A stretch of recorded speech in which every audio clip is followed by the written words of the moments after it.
I would now like to invite our first speaker for the afternoon, Delaine Le Bas, who is an artist whose elaborate installations involve embroidery, painting, drawing, sculpture, found objects, and video. Her expansive works take a series of themes as starting points such as nationhood, race, childhood, and gender.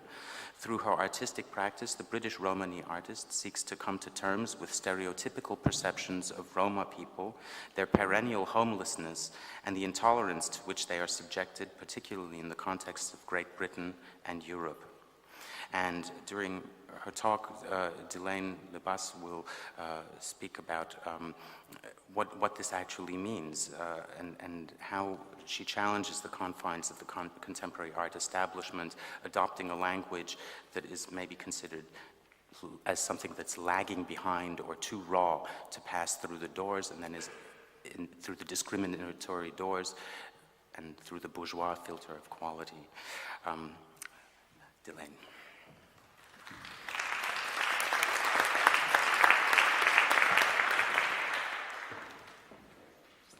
Thank you to David for the introduction, and also I'd like to say thank you to Formal West for inviting me to speak today. So I'm just going to start with some slides, and I'm just going to talk through, and I will also use some text that I've mainly worked with my son, who works with me a lot on the work that I do. So I'll just start with my first slide.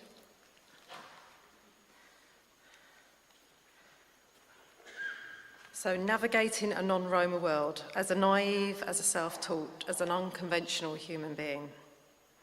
Across the front of the yellow lorry cab behind the small figure is a magnetic sticker. It says our help and advice cost nothing.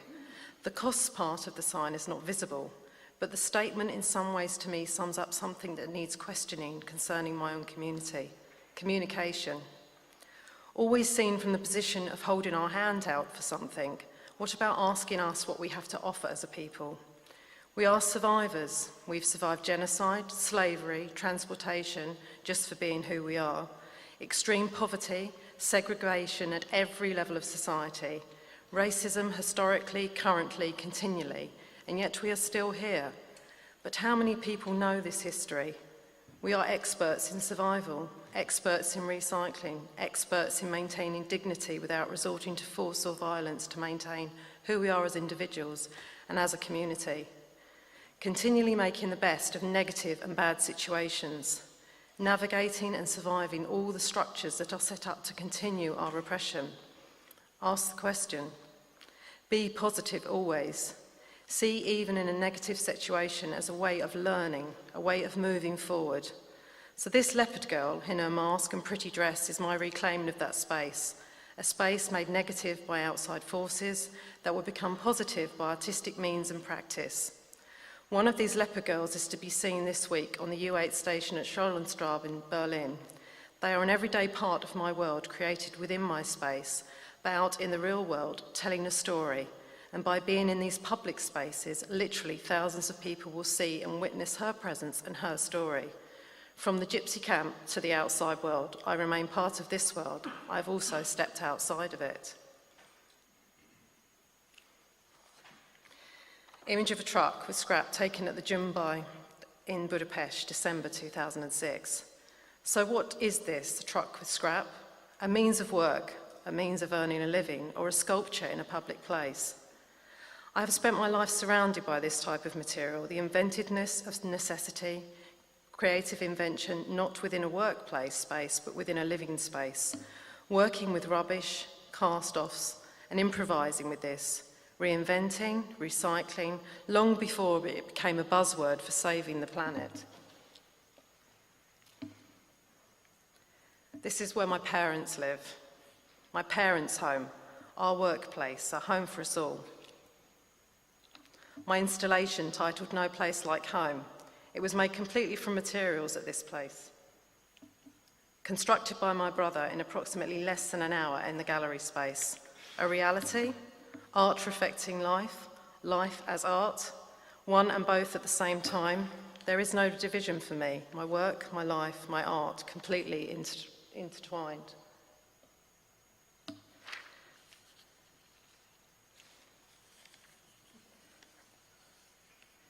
So step inside our world where past, present and future collide, where the truths and the everyday experience that you've historically inherited and experienced do allow you in some ways to be able to see in the future.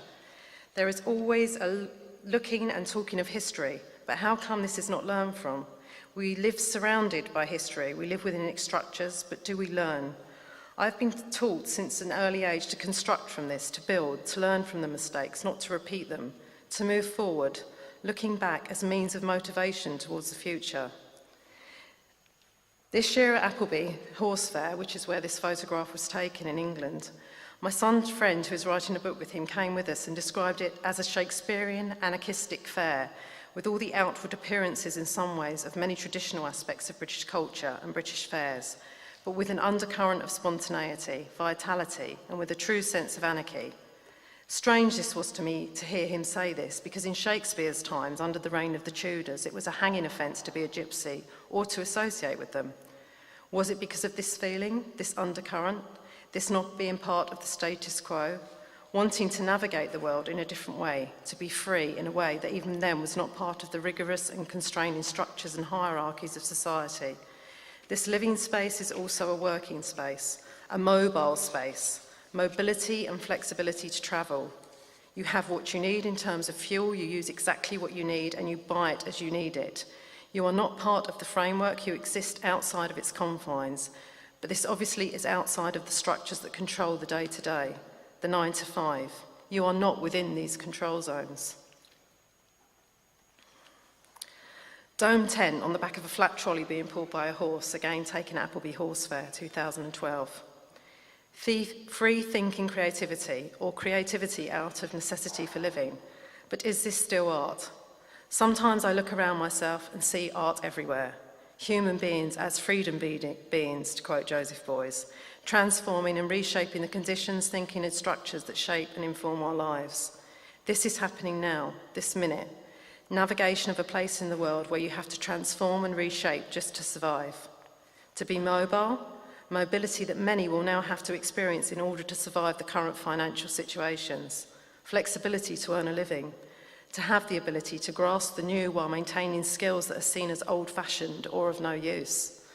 Within my own family, we can all drive cars, lorries, vans, but we can also drive and ride horses. Why, many people ask, is there this attachment to the horse, to the past? It's a means of transportation, a way of being able to earn a living. It may be old-fashioned, but it works, and it is fine to rely 100% on new technology, but when it goes wrong, when the material to fuel it runs out, becomes so expensive that only the few can afford it, what do you do then? My first drawing that my mother kept. This is my first kept artwork, with the reoccurring themes within my work: nature, life, the human figure, the heart in the context of the intuitive response and working instinctively. This piece of work was a photograph taken at a family wedding when I was about 3 years old, and I called it The Scream. My life and my work have always been knitted together, not always a comfortable position, straddling many worlds, encountering many prejudices.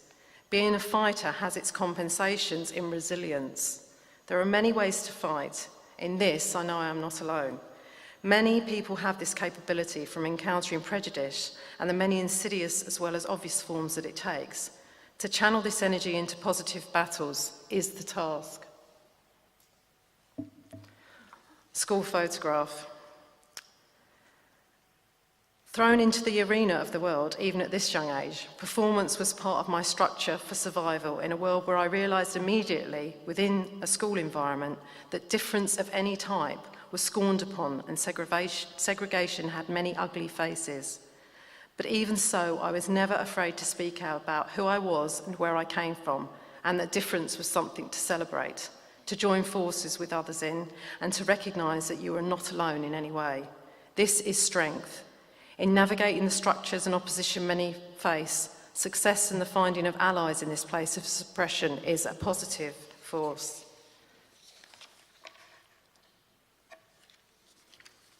This is me in a film still from the mid-1970s. And I made it into a piece of work, and it was called Bondage identity? Question mark. So how do we maintain who we are as individuals, as communities, while fighting against all the forces that exist to stifle and suppress individual thinking, creative inventiveness, without being smothered and silenced by institutional racism and the many other forces that wish to silence the voices of the others that are speaking a different language? In the art world, has monetary status coupled with the comfort of financial stability become a positive or negative force for art? And how do you maintain your integrity as an artist while navigating this minefield that has become the art world? A world of networking and financial traps that are constructed to exclude in more ways rather than include the difference and perspectives that art is supposed to communicate. To maintain an individual perspective while negotiating through this world means that you are constantly have to question where you are and your position within those structures that will continue to suppress and silence. A global, not local perspective of my community that communicates our diversity, our culture, including our language, our talents and strengths, is the way forward to inclusion. And by working together with others, much can be achieved in constructing new structures to work within. Me, my brother Ellis, and Aunt Tilly. This was taken at Appleby Horse Fair in 1998. There is a strength I generate from my family and community. It is where I can recharge my batteries and find the comfort to realign my position as an artist and also as a human being. I can question the status quo and refocus my attention on the art that I need to make, that I must make. This is not about some fashionable statement. It's not about what's in or out in terms of taste. It's about the instinctive need to create outside of the institutions of art and the many restrictions that they can impose upon you. I feel the position I've created for myself while still working within these institutions allows me still to navigate the world on my own terms. There will be no compromise at any cost. I'm constantly maintaining my life outside of the normal structure of art. My life living on the fringes of society has given me the positive benefit of never worrying about being on the outside, but rather to celebrate this status.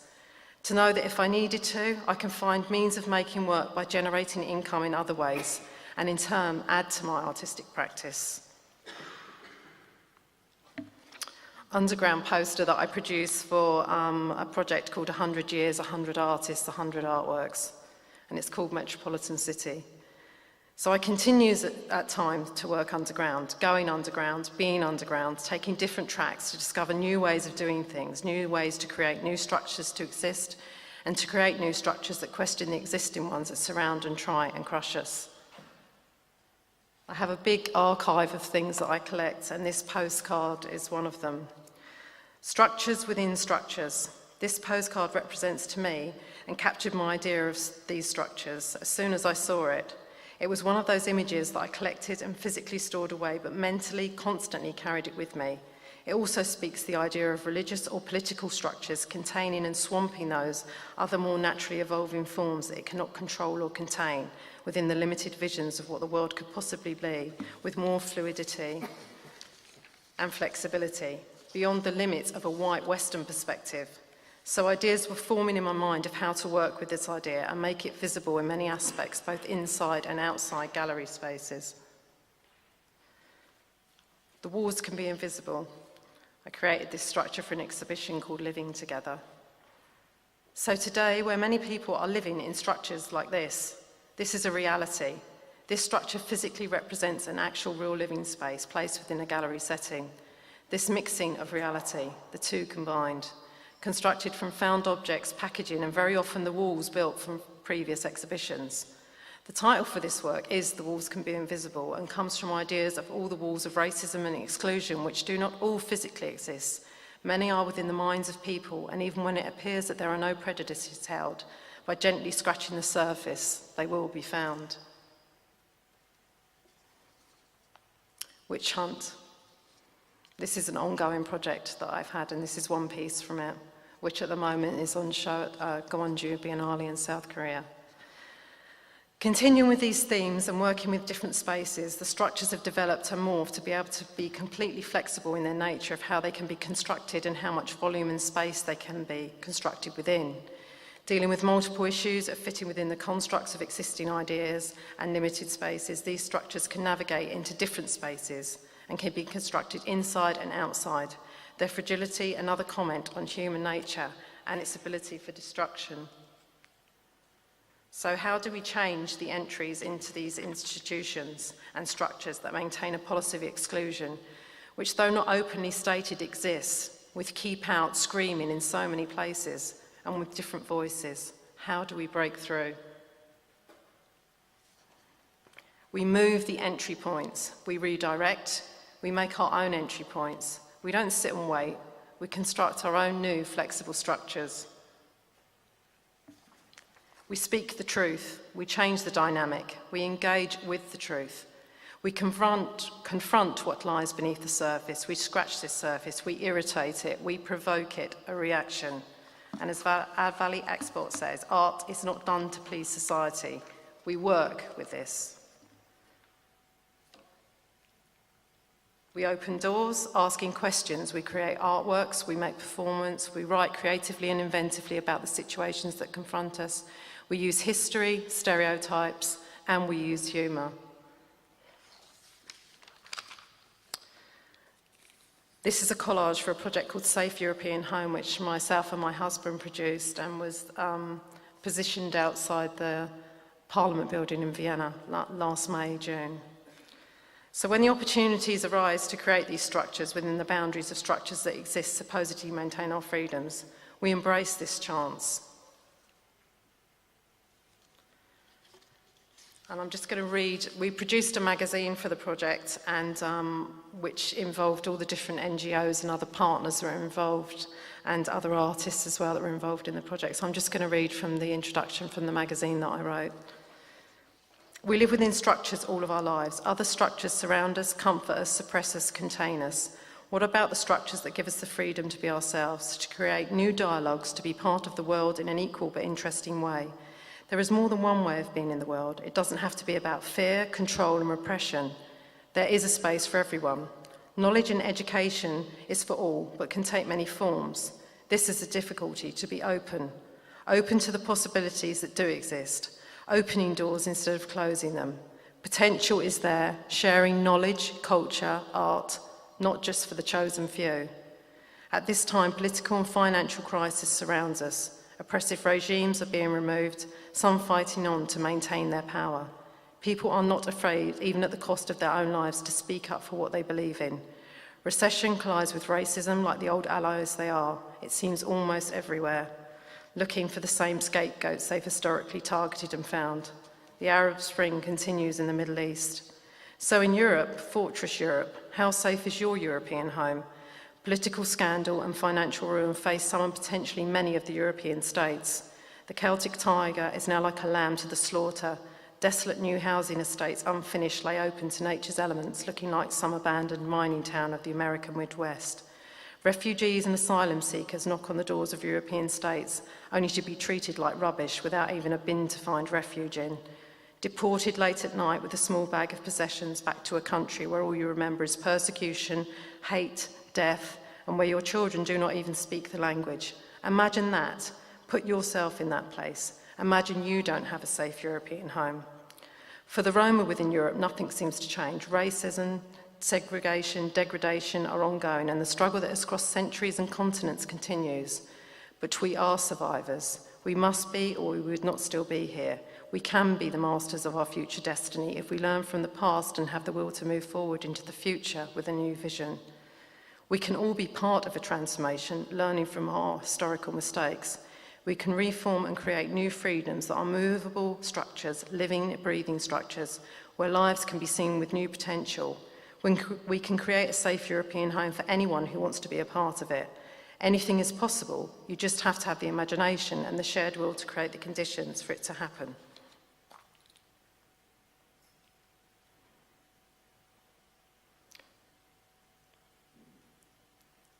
So we presented this artwork in a public space where people could come be part of the space, but also it couldn't be ignored.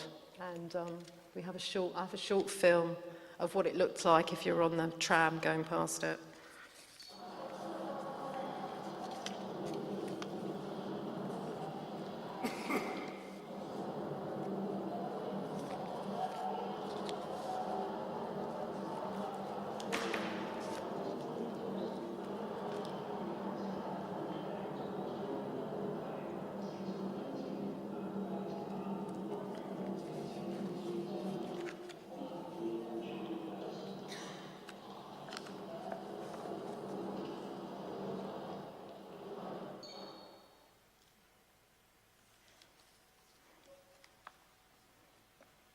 This is a close-up of part of the altarpiece that is part of Witch Hunt, the work I showed earlier.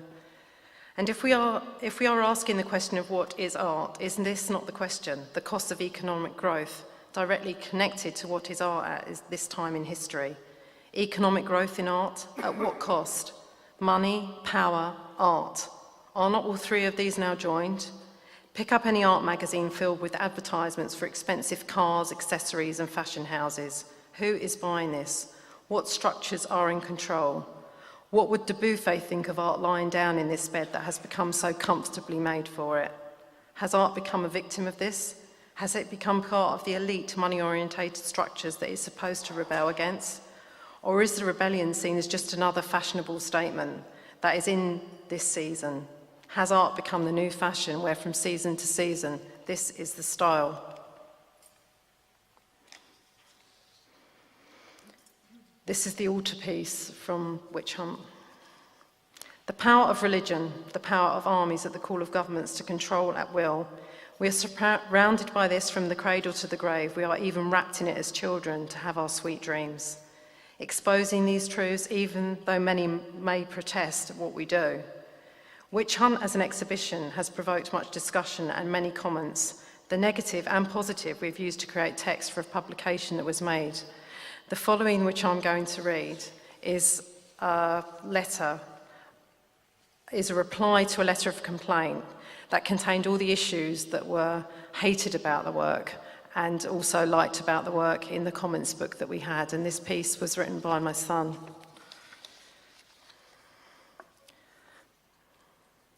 Dear Mandy, many thanks for your letter, which I read with great interest. Delaine Le Bas, the artist behind Witch Hunt, whom you curiously failed to mention in your missive, has kindly invited me to reply. I hope you do not find the fact that these words come from me, I'll reveal myself in due course, to be too irksome.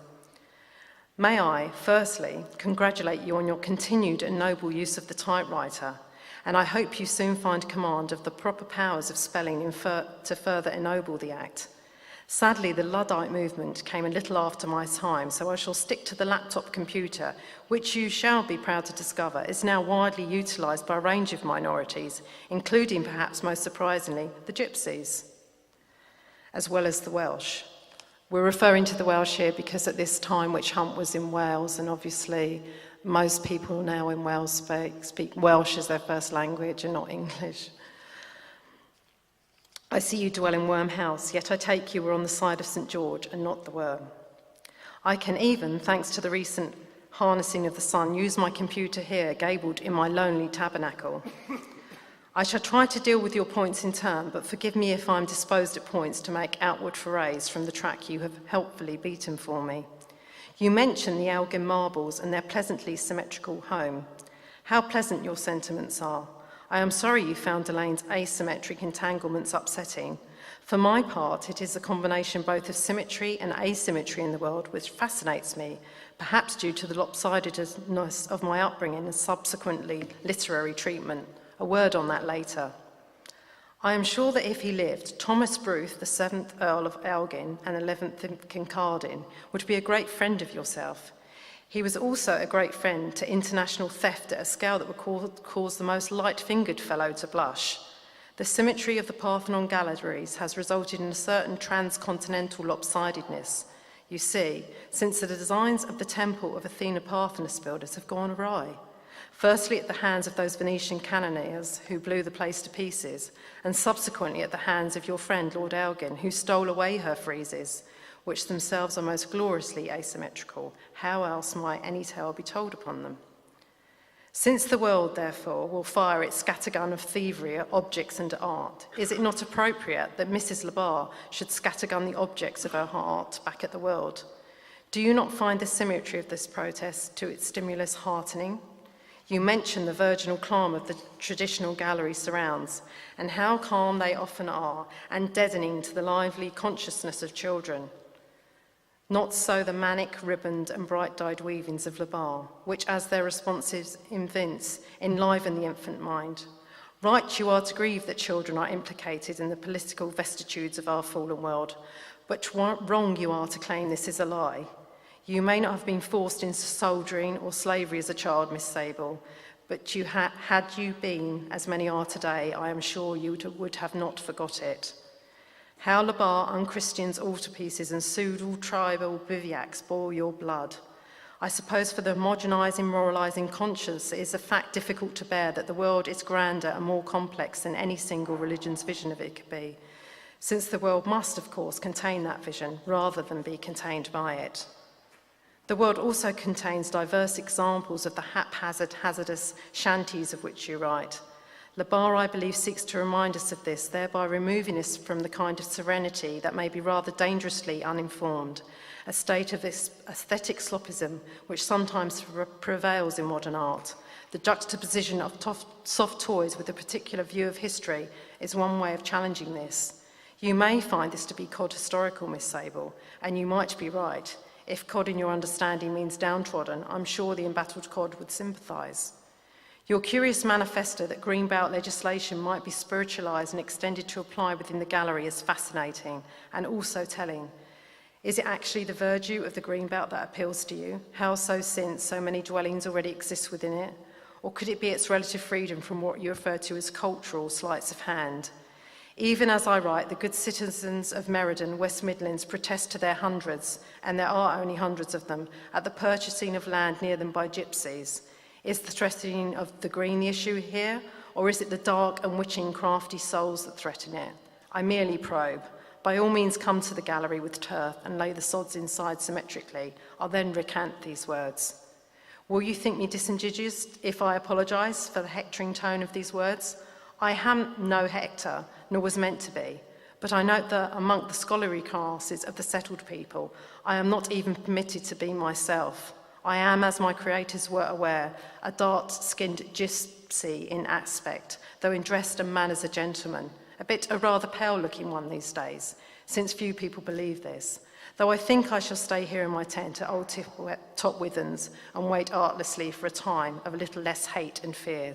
Yours sincerely, Moses Brudapevgrais, Esquire, also somewhat misunderstood as Heathcliff. I don't know if anyone, most people must realise that Heathcliff was a character in the Wuthering Heights story by Emily Bronte, and it's not really talked about that much about who he actually really is. So in this world of gypsy romance, where do I belong? As a woman, as a Romany, as a white Romany woman, a white educated Romany woman. I belong in a world where I have navigated the waters myself on a map of my own creation, working with like-minded individuals who are all navigating the same waters across their own maps. This is a constantly evolving world where new structures and ways of doing things are to be experienced, to question ideas of inclusion and diversity. Are artists' innovative works artistic practice that question these ideas being compromised? Are the real questions not being asked? Are the embedded racisms having a coercive effect on works that deal with human rights, the social and the political? And are these issues being seen as market leaders with high selling potential for galleries? The Scream. This was a work that I presented at Prague Biennale for a show called Refusing Exclusion in 2007. So how, as an artist, do I maintain my integrity while being part of the art world? I utilise all the strengths that I have, all the negatives into positives. I make rubbish into art. I portray my image in all its many facets, from the small, short-haired, trouser-suited child to the glamorous gypsy beauty to be seen in Italian Vogue. I embrace it all while at the same time questioning the stereotypes and throwing this all back into the world. This is one of my figures from the installation I created called Meet Your Neighbours that was part of the first Roma Pavilion in Venice in 2007. But the fear is there, on the inside, on the outside, on both sides. But as an artist, I have no fear in putting these questions and my artistic practice out there. When you've always been on the outside, non-acceptance is not something that is troubling or a negative experience. It's fuel for constructive works that are about questioning what is going on and why. These are two images from a performance that I did that was connected with Witch Hunt, and I read from a poem which is called The Black Tzigan. I want to confront the colonialist and prevailing negative attitude to my community, that in order to be the authentic black noble savage, you must remain to be the Black Tzigan. To cast off this skin of a demonized and mythologized people, to dispel the myths of stereotypes and the damaging effects the colonialist trick of divide and conquer are maintaining at suppressing my community. To question this and not to allow the use of tokenism to still work in this century. White Western ideas of who people are, constructed from the outside, that continue to be taken as truth and as forms of control. As Edward Said states, perhaps the most important task of all would be to undertake studies in contemporary alternatives to Orientalism, to ask how one can study other cultures and peoples from a libertarian or a non-repressive and non-manipulative perspective. But then one would have to rethink the whole complex problem of knowledge and power. Crystal Ball Genocide, 27th of January 2012, Holocaust Memorial Day, Berlin. We drove this day across Berlin. All the memorials were clean, tidy, fresh flowers had been placed neatly. Flags were flying at half-mast, and on the radio all discussions were about Holocaust Memorial Day. But for my community, this was what we found at the unfinished Sinti and Roma Memorial. So I wanted to express the ugly truths of genocide and unfinished memorials on a day when this is supposed to be recognised. To channel this anger into artworks that confront this head-on and question what the hell is going on and why has it taken so long for these truths to be addressed. To speak, not to suffer in silence. How as a human being I cannot be anything but passionate about it. How as an artist I can find ways to communicate and express these political and social injustices. They are there, they exist, they must be dealt with. Uncomfortable truths that they are. To recognise the reality of the world. To quote Soya Stoica, I'm afraid Europe is forgetting its past and that Auschwitz is only sleeping. Anti-gypsy threats, politics and actions worry me greatly and make me very sad. These issues need addressing. And to quote Malcolm X, I for one believe that if you give people a thorough understanding of what confronts them and then the basic causes that produce it, they'll create their own programme. And when people create a programme, you get action.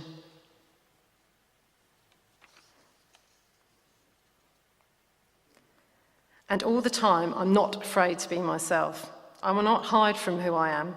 I can be whoever I want to be. Artist, wife, mother, sister, daughter, friend, activist, all and each combined and individually. To use my artistic practice to express my anger, my passions, my view of the world. To be able to roar loudly, to often sit quietly, patiently, waiting for the space to be able to create. I look at today as the first day, to take every single day as it arises. For all our planning in living in such a materialistic, capitalistic, financially motivated world, adversity can face any of us at any time. And by taking this day as the first day, I have the strength to face anything, positive or negative, that may come my way. This is me outside the Viennese Parliament building with a flag which was made by an artist called Scott Benassar-Bardadian, who I've worked with since I met in Derry a few years ago. And this was a solidarity flag that he made. And we've been working together on some text, and we've used it in performances, and I'm just going to read it now because I use it in performances that I do and Scott uses it in performances that he does in various parts of the world. And it's called To Whom It Might Concern. Chavi and Nietzsche, Savamaski Granza, Dale Farm and Grassy Narrows. The Indian Jippo dispersion, prairie nigger, wagon-burning, thieving pikey. Noble eco-warrior, spiritual stoic, lazy, nomadic, stateless parasites. Survivors, survivors. Welfare, alcoholic, adaptive laughter. Generous, Aboriginal culture of dependence, angry squaw, scrounging jippo, dangerous outsiders. Drunk free ride, not a real one. Inauthentic, authenticity princess. Blood memory, I hate the world, traditional. Why not prehistoric?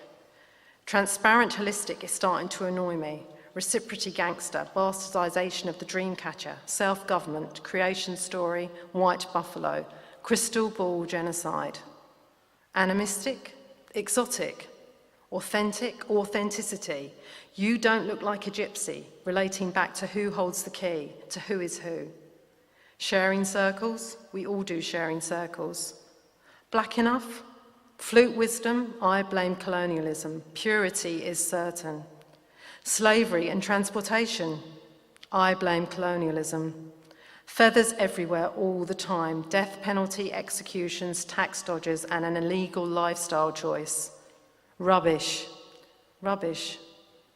Mystery, mysterious witches, human rights pariahs, education, negative statistics, segregation. Romanticism. Romanticism.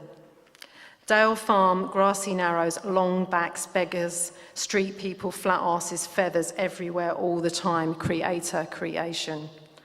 Blood memory, blood memory, blood memory, blood memory, blood memory, blood memory, blood memory, blood memory, bohemian body bag.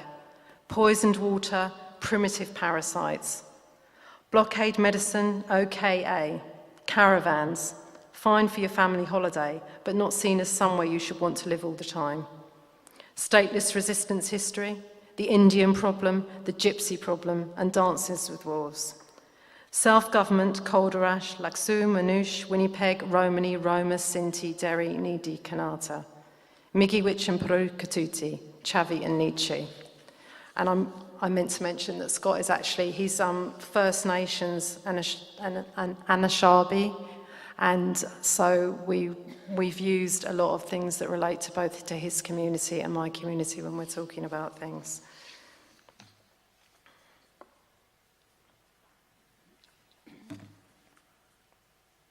So who are we? We are whoever we want to be, to continue the fight against stereotypes and the structures that remain in existence to allow institutional racism and exclusion to continue to exist. We can make a difference as individuals, as collectives, to work together to create new structures, the new Babylons that Constant designed based upon the gypsy camps of Elba for us all to live and work within, reclaim the camp and all the positive aspects of survival, the recycling, the community, ingenuity, use of minimum resources, inventiveness out of necessity that this has to offer. And this is my Aunt Tilly's hands holding a crystal ball, and this was taken at Appleby Horse Fair. And the future, well, we all hold the key to that. We all know the histories, the present situations, and that by learning from these, we can form a different future. We may just have to fight for this future, physically, politically, intellectually. But for now, my battleground is within art. But I have many allies with me. I know I'm not alone. To quote Martin Luther King, almost always the creative, dedicated minority has made the world better. I think as creative individuals, as human beings, we can all make a difference. And now I'm just going to finish with a film that's made by No Town Productions, which is a collective that my son is involved in. And basically I've brought them a camera and they are just making films. We're not waiting for them to be able to get funding or anything like that. They're just making films, and the film that you're just about to see cost a total of £28 for them to make. So I just wanted to finish with that. Thank you.